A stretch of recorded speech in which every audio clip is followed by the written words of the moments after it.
বৃষ্টি বন্যায় নিত্যপণ্যের বাজারে সরবরাহ কম থাকার অজুহাতে বেড়েছে সব ধরনের কাঁচা পণ্যের দাম। এতে করে জনদুর্ভোগে পড়েছে সাধারণ মানুষ। ভাই বৃষ্টির জন্য একটু কম কাস্টমার আসতে পারে না, মানে এখানে দেশি মালের দাম আজকে একটু বেশি। সোনালির দাম আল্লাহ গেলে ঠিকই আছে, ব্রয়লার দাম আবার একটু বাড়ছে আর কি। আগে তো অনেক কম, আগে তো বেচাকিনি ভালো ছিল, আগে তো বাজার অনেক বৃষ্টি, এই যে বেচাকিনি অনেক কমে গেছে। বৃষ্টির কারণে বাজারের এই ঊর্ধ্বমুখী অবস্থায় সংসার চালাতে হিমশিম খাচ্ছেন ক্রেতারা। দাম অনেক, 200 টাকা দুইটা কবুতর আছে, 400 টাকা।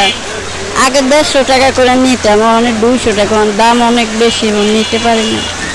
সবজির বাজারেও নেই স্বস্তি। পচনশীল পণ্য হওয়ায় সংরক্ষণ করা যাচ্ছে না বেশিরভাগ সবজি। এতে করে ক্ষতির মুখে পড়েছেন ক্রেতাশূন্য বাজারের সবজি বিক্রেতারা। আবহাওয়ার উন্নতি হলে সরবরাহ স্বাভাবিক অবস্থায় আসলে দাম কমতে পারে বলে জানিয়েছেন ব্যবসায়ীরা। সূর্যয় কর্মকার, আয়না টেলিভিশন।